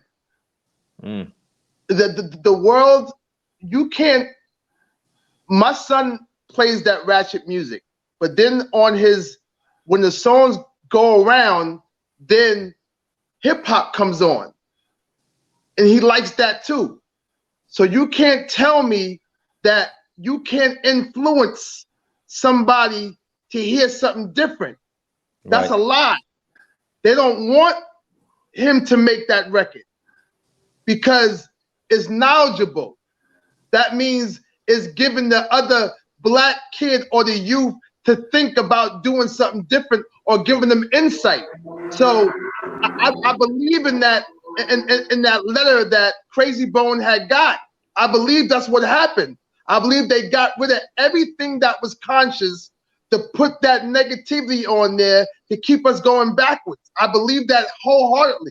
So when I hear him speak, I got chills because we need him more than he even know, because we will back him. I know that our era will back him, and that young kid will be influenced enough to say, yo, I like him too. The same way they fucking with J. Cole. But now it's only 4 of them.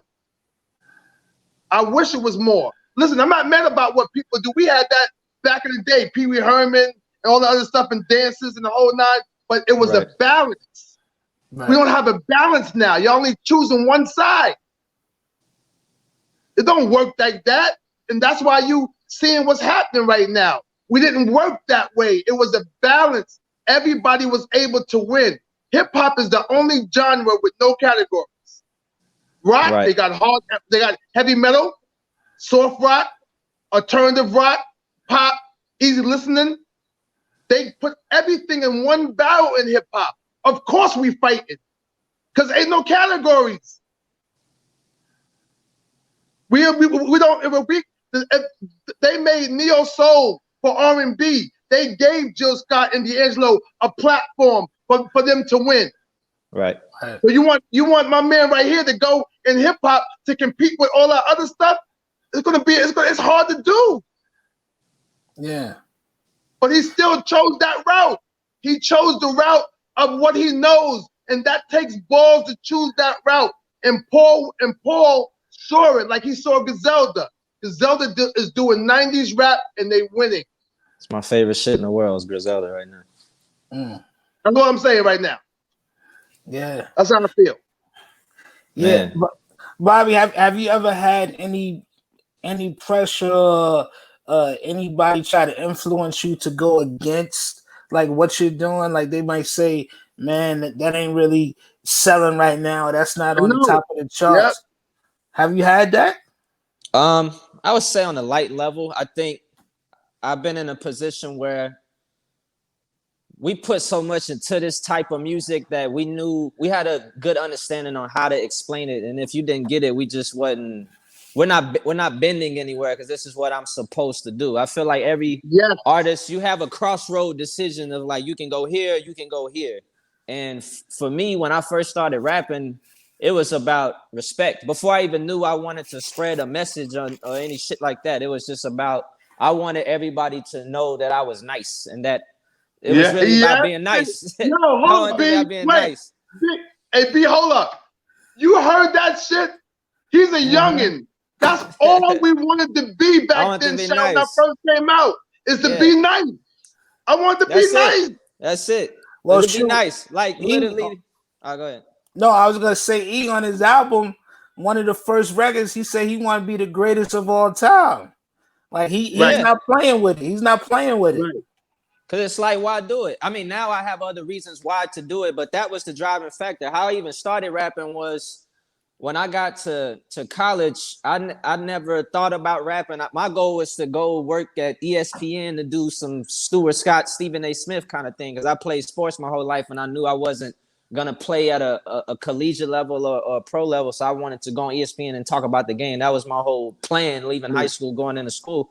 And then when I was writing short stories, I was doing poetry, I was freestyling a lot my whole life, but I never thought that I would be rapping. By the time I got to school, I did some poetry at this, it was a thing called Poetic Justice. It'd be poets, rappers, singers. They would be in this gazebo and they would do their thing. And there was a cipher at the end of it. And I heard some dudes rapping. I was like, man, like, and these were like rappers, like dudes that did this every day. And I was like, man, I feel like I'm nicer than these dudes. So I went back to my dorm. I wrote a rap. I came back the next Tuesday. It was November 16th, 2010. I recited that rap. People went crazy, and I dropped out of school. And I was like, I'm rapping. Like, this is just it. So I've kept that energy even today. I just added. I guess I'm more mission driven now. I want to talk about social justice things. I want to talk about manifestation and shit like that. But it was always about being nice because I don't want to look up and I got money, but I never felt like I felt my integrity was the exchange for it. So I knew that certain opportunities wasn't going to be there because the music is too edgy. I mean, my first video, I'm starting off in like a noose. The second verse, I'm chasing a cop. The third verse, it's like a third, it's not a third verse, but it's like a breakdown in a song. I pay homage to DMX where he's like covered in blood. It was so far out there that I knew certain opportunities were going to be cut and certain things wouldn't be available, but I want to make sure that at the end of my career, I won't have any regrets as far as like what art I presented to the world. And for me, keeping that integrity and aiming to make the best shit possible, I want to always make that the pillar on which my career is built on. Right. Straight up. That's incredible, man. You got a song that really touched me. It's called Tales from the South. Right. And he on the record E and everybody that's watching this on Twitch. Also, people on Twitch send your questions in for Bobby Sessions, man. We getting into it.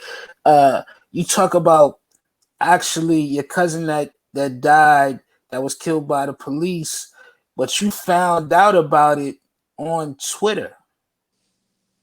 Tell me, you got to tell us about that. That's heartbreaking. That's crazy. That's shocking. Right. Yeah. So Tales from the South, for everybody that gets a chance to listen again, it's Revolution Chapter 3, The Price of Freedom. And the song Tales from the South, it's the most personal song out of from every song on every chapter of the series. And the song, you kind of can categorize it in your mind like Tales from South Dallas. So there's each verse is a different story. In the second verse, I get into the thing with my cousin. So basically, I was working at a Walmart in Louisville, Texas. And during my break, I was on Twitter. And, you have on your Twitter, when it shows you what's trending, you can set it from location. It could be United States. It could be New York. It can be Dallas. I think at the time mine was based in Dallas. And I saw that there was what they were calling a riot in South Dallas because there was another African-American that was shot by the police. And people was going crazy. And I remember looking at it like, damn, man, that's crazy, da-da-da. And then a few hours later, I get a text from my mom. And back in 2012, my mom wasn't texting like that. So when she texted me saying, call me, I already knew something was wrong off rip. So I go into the bathroom, I call her, and then she was like, yo, your cousin just died. And I'm like, what? I'm like, how? And she was like, he got shot. And I'm like, by a cop? And then she's like, yeah. And then I'm connecting what she's saying on the phone with what I was seeing on Twitter. And then it was hitting me that it was my cousin. And it was like one of the coldest, most numb feelings I've ever had. It wasn't somewhere I'm like bawling, crying. It was just like one of the coldest nights I could remember, just like super numb, knowing like, damn, like you hear about this on the news, you see this on Twitter and Facebook. But the last time I saw him was the Christmas, the year before. And then now he's gone and he left behind a daughter, all type of shit. So it was crazy. Like it was a crazy experience. But I think that happening, that sparked my commitment to not just rapping to prove I'm the best rapper. I wanted to then talk about something that meant something, because this happened to a lot of people, but who in their family has a platform. I have a growing platform, and it's still, that story hasn't got as much coverage as it should have, seeing that the typical story, cop saying he was reaching for something in his pocket, and that's what made him fear for his life. But then after he gets shot and they check his pockets, there's no weapon to be found. So it's like, it was important, and it's been a huge motivating factor for one, to spread messages about this, and two, to just do what I love to do in life, because you just never know when it's your time to go. What do you think about the energy that's been going on, especially in the wake of George Floyd, where they are trying to bring some of these atrocities to the forefront a little bit more? I know you remember how things were in New York back in the 80s, how crazy the city was back then, and a lot of people getting killed, and the Central Park 5 that happened, that we lived and we saw on TV. But now a lot of these things are on camera, and we're getting to witnessing. And we had these protests this year, and it was the younger generation at the forefront. It was Bobby's generation at the forefront of this, man. Bobby, tell me about going through that this summer. We felt that what's happening outside right now was the inevitable. This was always bubbling. I think even with my generation, the ones that are a little younger than me, we've been getting the credit that we've been out front, but we're just continuing the work that was done way before us. And I think a lot of roads were paved for us to do certain things that's allowed us to be more vocal and bold right now. But yeah, I think this has been bubbling up for quite some time. We knew, especially my team, we knew that this was going to happen at some point. It's just the execution of George Floyd was like the straw that broke the camel's back, because you got a pandemic going on. You got 50 million people filing for unemployment or something like that. You got everybody scrambling, trying to figure out how things are going to work for their life. And then you still take somebody's life, and you took everything, y'all, the way y'all mismanaged this coronavirus and all these things. Y'all been killing us on camera for years. We've been catching it on camera for years. And then now to see somebody had a knee on a man's neck for that long, damn near 10 minutes. It's like you took everything and you still being disrespectful. And even after George Floyd, and people then got shot. After this, Jacob Blake, Breonna Taylor. It's hard to even remember all of them, for real. Yeah. It's like you focus on getting justice for one on Monday, and then somebody else get shot on Friday, and then we all on this person on Friday, and then somebody gets shot the next Wednesday, and then we on this person. We forgot about the person that got shot the last Monday. Like, I can't think of all this shit. Like, it's crazy. So this was bound to happen. This was bubbling over for so long. George Floyd was the straw that broke the camel's back. And I like the consistent pressure. It's not like pressure for 1 week and then it's dying out and people are going to business as usual. This is consistent. And I believe it's going to go on even longer because now you got white kids that's growing up with their black friends and they've been dancing and doing all the black dances on TikTok. And now they black friends looking at them like, "What is your sister? Is your parents donating to the shit? What we doing? Because you can't. You can't celebrate the culture and ignore the struggle no more. You with it or you ain't with it. So now it's like I like this pressure. This is like pressure, and all we're doing with the music is just adding to the pressure. That's it. You talk about voting, man. You talk about not being all the way on the Biden Harris bandwagon, but you like, man, they are way better than what we currently have. If you could elaborate on that. Yeah, I view Joe Biden like a substitute teacher. No disrespect. So like in the sense that I would rather have a substitute teacher while in the next 4 years we develop somebody else that can effectively run the ship more. But that would be better than just a complete piece of shit teacher. Right. Like kind of in that way. So it's not that, because I trying to think the best way to put it. It's not that I think Joe Biden is so great. I'm not disrespecting him. I'm just saying I don't. That's yet to be determined. But I do think it is voting is a crucial aspect. It's not going to solve everything. Joe Biden in there is not going to suddenly make us liberated as a people. But I think things will go. I won't say go in a positive direction, but it's positive in the sense that it will stop the bleeding to some degree. That's what I believe, but that still has to be proven. But that's for sure. That's why I was getting at with that. You might be the first MC to actually address Kanye West voting for president on record. What's the mind you got about Kanye? About Kanye? Well, I feel like because he's had such a great impact on culture, particularly my era. I was in middle school when College Dropout came out. Around that time, late elementary school, early middle school. So when we was hearing those records, Kanye was a god tier artist to us. That stretch of College Dropout into Late Registration and the Graduation and the 808s into My Beautiful Dark, we was like, yo, this dude is wild. So when you grow up and you see a dude saying George Bush don't like black people and how empowering that felt, because we was like, yo, we feel that way too, but we got somebody on TV saying that they're in a telethon. Like, that was crazy. So when I see when you even come off like you're running for president to split votes to help out your mans, it just looks kind of wild.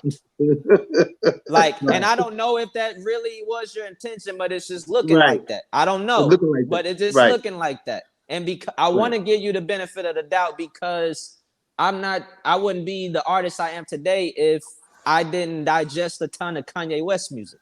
So it puts you in like an interesting spot, but I just feel like the stakes are too high right now. Whether it's your intention or not your intention, it's just the stakes are way, way too high, and we can't. This is one of the most important elections in human history, like that ever. So we don't have time for this. And then you have I don't want to disrespect them. Out of respect, but no, it's not disrespect. B. In disrespect. Yeah, I'm just saying. Yeah, I don't want to disrespect him because since I was influenced by him, but the stakes are way too high. I'm trying to think exactly what I said about him on the project. Building on flames is harder to hide the smoke. God love for Kanye. No time to divide the vote. Vote for Biden. Law abiding. Don't like him, but I'll consider. It's a better option than the second coming to Hitler. Like, bro, do you see the stakes? Like, we need to stop playing. Wow. Let me get on the Masters talk. We can get into your intentions about that as well. But this is Right. a better direction than you doing a campaign rally and Yes. breaking down. You need to be in a more healthier mental state before you take on that level of responsibility and get kids to blindly follow you and that split votes in an election where the stakes are way too high. Right. With all due respect. Hey, Sha. Deep conversation. Yo, I'm glad. Yo, Bobby, I am pleasure to meet you, my Likewise. nephew. Yo, your combo, your conversation. I can't wait to play the records. I'm about to go download everything. Man, Sha, it is an I'm honor. glad. It Yo, is an honor. I started to hang up, right? And I said, you know what? Nah, let me see what the kid Bobby talking about. So I came back on. That's crazy. That's That's wild dope. for me. Real quick, but God never make mistakes. He don't never make mistakes. He doesn't at all. So what's meant to be is meant to be. It was meant for me to hear this conversation because he got me thinking that, okay, so there is a chance there.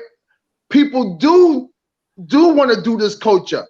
People do want to rhyme again. People do want to have conversation. People do want to end life. Right. Because I don't know about you, but I'm just used to having some intelligence. Like I feel that we shouldn't just be dumbing down every year. Right. Yeah, we gotta have some intelligence. Right. We gotta bring it back to the point where there was a 2 Live Crew and there was a Public Enemy. There was an EPMD. There was a BWP. You know, exactly.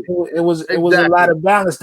That's what made it fun because it was something for your mood. It was something for everything.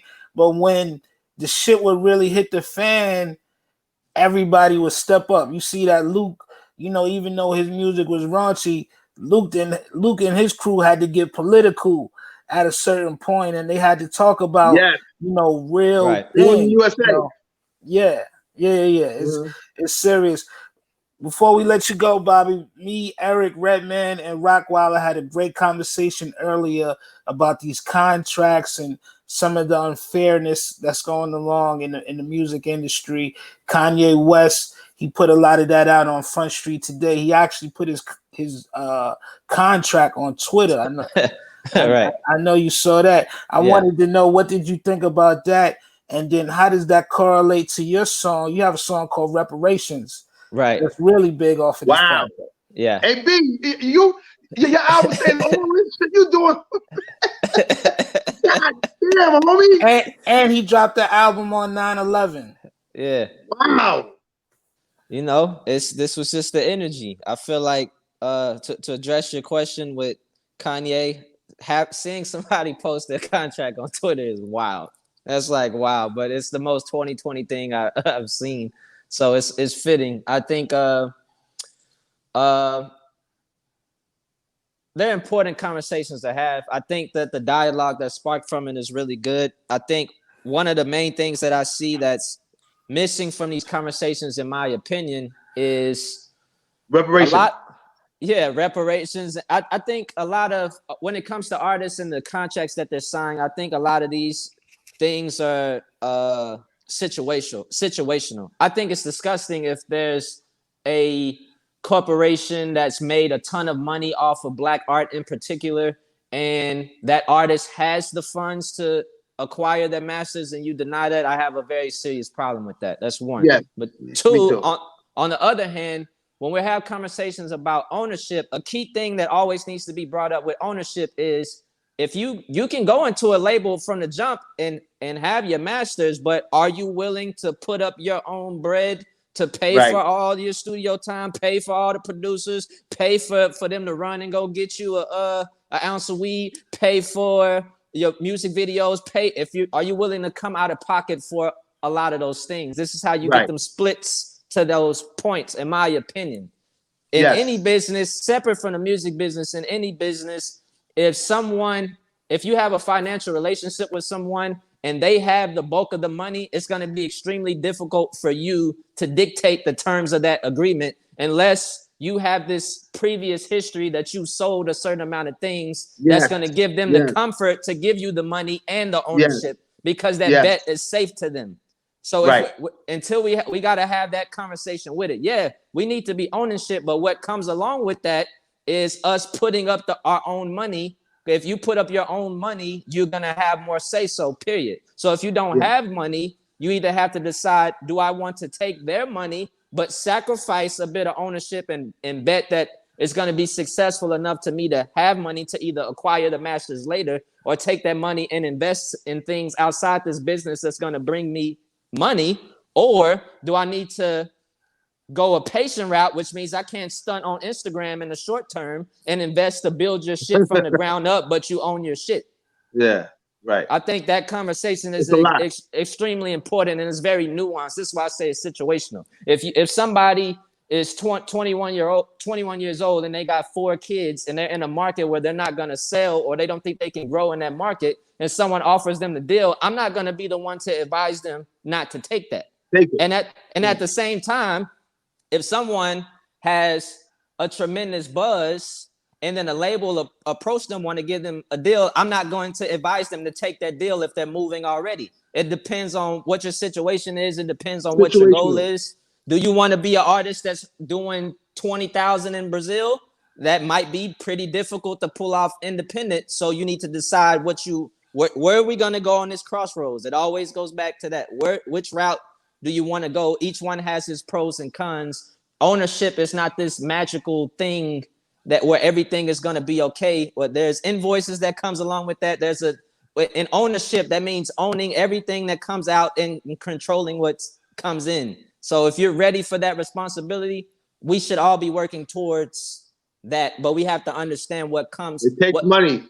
It takes money. The backside and the responsibilities attached with that position. And you have to decide which route that you want to take. Ownership means that you are the owner. And if you're the owner, that means all the responsibility is on you. Facts. There you go. Y'all, the conversation tonight, man, has just been powerful. Reparations, though, before we go, you got to tell us reparations, Yeah, so the role that plays in on the project is, number one, Black people absolutely deserve reparations. You can't have 275 years of unpaid labor. That's just crazy, obviously. Crazy. But in the song, what I'm getting at on the verses is, do you see how long it's taken them to send out $1,200 for something that's their fault? Yeah. So imagine how long it's going to take for them to give out reparations. That we still haven't, as a people, got a formal apology for the wrongs that was done against us. So I'm gonna assume that reparations is gonna take a very long time. So the message that I'm getting out in the song is, yes, we deserve it, but we're gonna have to find a way to do for self right now. We can't wait on them to fix shit because they can't fix their own problems.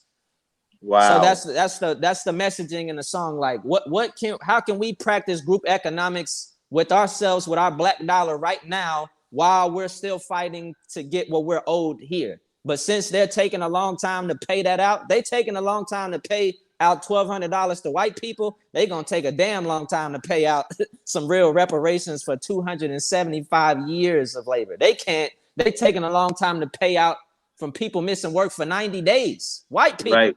You got white people with assault rifles pulling up like, yo, y'all better open this shit back up or something finna happen around this. Right? So 275 years for people they done treated like animals, people they done stopped blocking from voting, people they done locked up for no reason, people they shooting with and not getting in trouble for. That's probably gonna take a long time. So what can we do to build wealth for ourselves right now while we're waiting to get what we're owed on this side?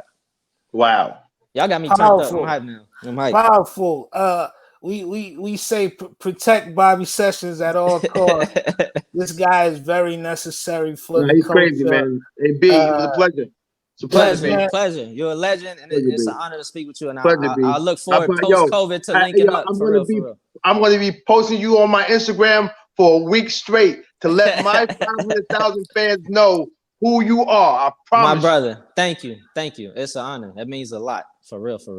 Bobby, thank you for coming on tonight. Def Jam, y'all got a real gem in this brother, man. Push his music, promote him, nurture him, man. This is somebody who's gonna hold y'all label down for many years. You know what?